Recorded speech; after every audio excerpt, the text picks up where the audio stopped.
Est-ce qu'on peut dire que ce chapitre est le meilleur de l'année? Est-ce qu'on peut dire que ce chapitre est au moins 10 fois meilleur que le précédent? Le précédent nous avait déjà surpris, mais ce chapitre est excellent du début jusqu'à la fin. Je vais essayer de pas trop me disperser durant cette review. Mais comment ne pas se disperser vu le nombre d'informations qu'il y avait dans ce chapitre?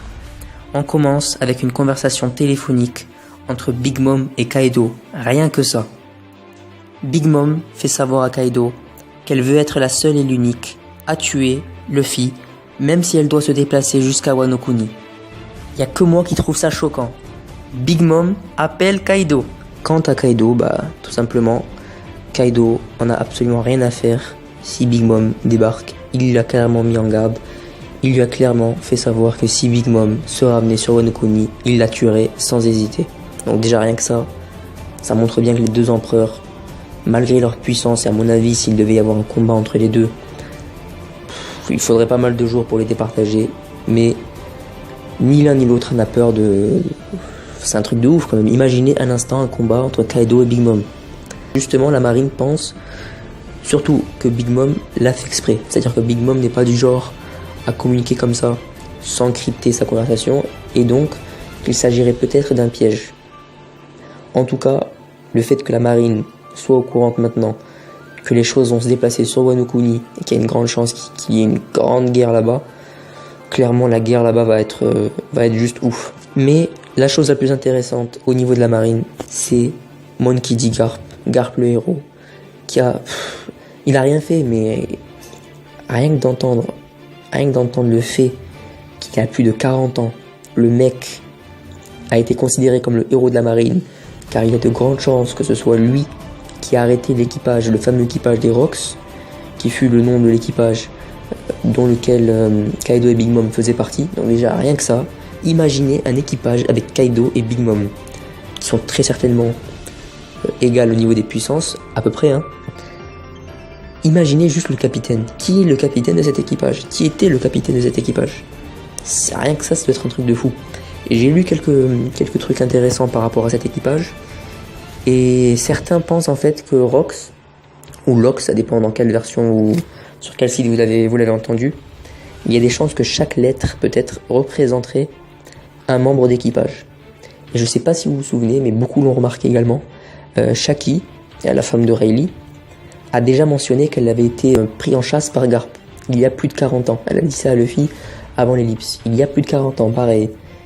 Donc il y a de grandes chances que Shaki faisait partie de cet équipage des Rocks. Et à mon avis, si c'est la femme de Rayleigh, ça doit pas être une petite pirate de rien du tout. Passons maintenant à Stelly, le frère adoptif de Sabo et roi du royaume de Goa, qui fait pas mal d'apparitions durant cette arc de la rêverie. Et l'apparition qu'il a fait, petite mais importante quand même, c'est devant le trône vacant. Donc on apprend que tous les rois faisant partie du gouvernement mondial, les rois des différentes îles dans le monde, doivent faire un serment, en quelque sorte un serment de ne jamais vouloir s'asseoir sur le trône qui fut, à mon avis, le trône du roi à l'époque du siècle oublié. C'est-à-dire que maintenant, c'est très bien que le gouvernement mondial ne possède pas un roi unique, mais au-dessus des dragons célestes, il y a les 5 doyens, le Gorosei, qui sont les 5 têtes pensantes du gouvernement mondial, et la plus haute instance gouvernementale. Et donc, si le Gorosei existe depuis la création du gouvernement mondial, je pense que le dernier roi, il y a forcément eu un roi, date d'il y a au moins 800 ans. En tout cas, vous avez dû remarquer que le trône, tout ce qu'il y avait autour, avait quand même un look assez... il y avait le symbole du gouvernement. Je sais pas s'il y a vraiment eu un roi du gouvernement ou pas. Je ne pense pas. Je pense qu'ils ont fait ça après la guerre pendant le siècle oublié. On a vu également toutes les épées qu'il y avait devant. Il me semble qu'il y en avait 20 et représentent les 20 rois de l'époque qui ont créé le gouvernement mondial. Et clairement, je pense qu'on est tous d'accord là-dessus. Stelly, à mon avis, va finir par s'asseoir sur le trône. Quelles vont être les conséquences de cela? Je pense pas que... Je trouve ça bizarre. À mon avis, il ne suffit pas de s'asseoir sur un trône vide pour être le roi du monde comme on nous l'a mentionné. Donc je pense qu'il y a un truc caché avec ce trône vacant. Je sais pas si c'était plus dans la symbolique En tout cas, Stelie, on a bien vu que Stelie n'est là que pour une chose, s'élever encore dans le gouvernement et pourquoi pas contrôler le monde. Ensuite, certainement, l'un des moments les plus... franchement, je m'attendais pas à ce que ça arrive aussi vite concernant Shirahoshi. On sait tous que Shirahoshi, depuis que c'est une arme antique, depuis qu'elle est arrivée à Marie-Joie, on sait très bien qu'il allait se passer un truc avec elle. Et là, directement, Oda n'a pas le temps. Oda n'a pas le temps de détailler ou de voilà. La rêverie va être un arc court. Donc clairement, les choses vont fuser, vont s'accélérer. Et là, clairement, directement, on débarque avec un sort de garde des dragons célestes qui tente de capturer et d'immobiliser Shirahoshi. Et qui est l'auteur de tout ça? Un mec qu'on connaît bien, Saint Charlos, le dragon céleste, celui qui s'est fait éclater par Luffy sur l'archipel des Sabaody. Je vous avoue que j'aurais bien aimé voir Sabo ou Dragon venir et lui mettre une droite de la même puissance minimum que celle de Luffy il y a 2 ans. Parce que clairement ce Charlos, je pense qu'il mérite également d'être parmi le top 3 des personnages les plus détestables de One Piece. Clairement, entre lui, Stelie et Spandam, ouais, je pense qu'il y a compétition entre ces trois-là.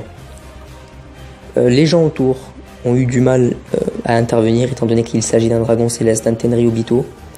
On a très bien vu qu'ils ont mis du temps, que ce soit Sai ou même Vivi. Bon, Vivi a manifesté, mais malheureusement on a très bien vu qu'ils avaient du mal étant donné que les dragons célestes, surtout en plus à Marie-Joie, voilà, sont clairement en trop de pouvoir. On peut rien dire, on peut rien leur refuser.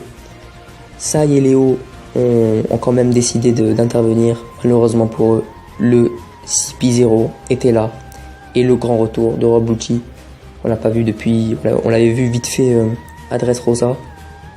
Vite fait, enfin, on l'avait pas vraiment vu son visage, mais on savait très bien que c'était lui. Rob Lucci enfin fait son grand retour. Comme nous l'avait mentionné, le CP0 est totalement sous les ordres des dragons célestes. Ce sont les seuls agents du Cypher Pole qui obéissent directement aux ordres des nobles mondiaux.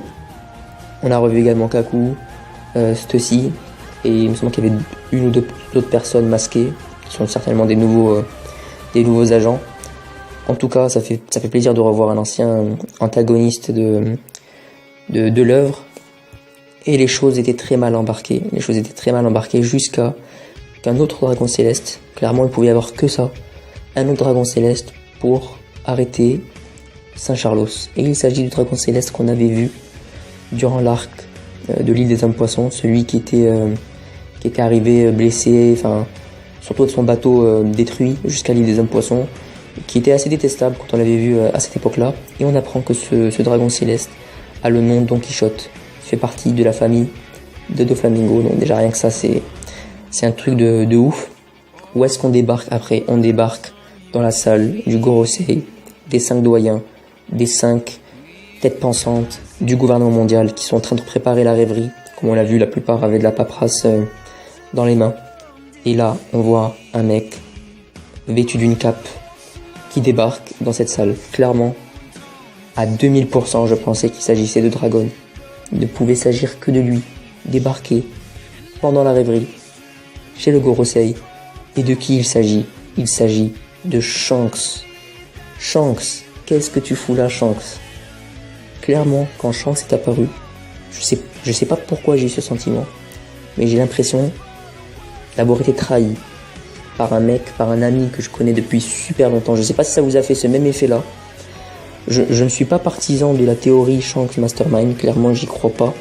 Je ne pense pas que Shanks a tout manigancé dans le dos de Luffy depuis toutes ces années, mais je sais pas pourquoi, j'ai pas pu m'en empêcher. Quand j'ai vu Shanks sur cette dernière case, j'ai eu le sentiment d'avoir été trahi. C'est bizarre, c'est horrible, mais c'est le sentiment que j'ai eu en tout cas en le voyant à la fin. De quoi Shanks veut parler et de pourquoi Shanks est venu jusqu'ici, jusqu'à Marie-Joie. Déjà comment il a fait pour pas être vu. Il a quand même dû escalader Marie-Joie. Je suis tellement hypé que je dis n'importe quoi. Il a quand même dû escalader Redline. Je sais pas d'ailleurs s'il a dû l'escalader ou pas. Bon, certains pensent que il a le fruit de la téléportation ou dû à un fruit du démon. Clairement, sans fruit du démon, ça m'étonnerait pas que Shanks ait pu venir jusqu'à jusqu'à Marie-Joise. Marie-Joise d'ailleurs, c'est plus Marie-Joie. Et Shanks est venu pour parler d'un certain pirate. Donc le fait qu'il mentionne comme ça, qu'ils le disent de cette façon-là, un certain pirate, c'est pas sûr qu'il soit venu parler de Luffy, étant donné que Luffy vient justement d'être considéré comme comme le 5e empereur, le 5e Yonko. C'est pas sûr que Shanks soit venu parler de Luffy. Est-ce qu'il est venu parler de Barbe Noire? Je sais pas. Est-ce qu'il est venu parler de quel autre pirate il pourrait venir parler? Franchement, je sais pas. En tout cas, rien que le fait que Shanks vienne ici, à Marie-Joie, il y a des gens qui pensent qu'il y a un lien avec le Gorosei. Je pense pas, ils ont quand même été, pas vraiment surpris, mais ils lui ont quand même demandé qu'est-ce que tu viens faire là. Ça prouve qu'il n'y a pas une relation je sais pas, ils se donnent pas des informations entre eux, ils n'ont pas l'habitude de se voir. En tout cas, ils n'ont pas l'air surpris de le voir venir jusqu'ici. Donc je pense qu'ils se disent quand même qu'un mec de ce statut est capable de venir à Marie-Joise sans être vu ni connu par personne. C'est quand même assez exceptionnel. J'espère que cet arc continuera également à nous surprendre, parce que là, depuis le 903, c'est clairement le feu, c'est clairement des retournements de situation, des informations, des révélations de ouf, et je pense qu'on n'a pas encore vu le plus gros de cet arc. Donc en tout cas, j'espère que Koda va nous révéler encore des trucs de ouf. Clairement, j'ai pas envie de théoriser concernant la suite, parce que j'ai le cerveau en bouillie avec ces chapitres-là. Je veux juste, je pense que beaucoup sont également du même avis, profiter de la suite de cet arc. Surtout que Oda avait mentionné, il me semble, depuis le chapitre 905 ou 906, que la rêverie allait encore durer à peu près une dizaine de chapitres, donc il en reste pas beaucoup. Donc je pense que ça va être du condensé. Donc voilà, profitez de cet arc de ouf, qui sera très certainement, à mon avis, ceux qui regarderont One Piece après la rêverie. On va pas s'en rendre compte, mais clairement, One Piece aura changé, je pense, à 180 degrés. On n'aura plus l'impression de voir la même œuvre, le même manga. Donc voilà, profitez au maximum. Théoriser, bon, je pense qu'il y a des gens qui commencent déjà à faire pas mal de théories sur tout ça. Honnêtement, vu l'état de mon cerveau en ce moment, avec ces chapitres-là, je préfère juste regarder et ne pas essayer de réfléchir, parce que clairement, c'est ouf ce qui est en train de se passer. Donc voilà, j'espère déjà qu'il y aura un chapitre la semaine prochaine. Pas de pause, s'il vous plaît. Et j'espère que ce sera aussi ouf que cette semaine, même si ce sera difficile, mais avec Oda, on sait jamais. Voilà, j'espère que vous avez aimé ce chapitre. N'hésitez pas à liker, à vous abonner, à partager. Vous connaissez la musique, vous connaissez la chanson. Et voilà. Ciao, ciao les amis.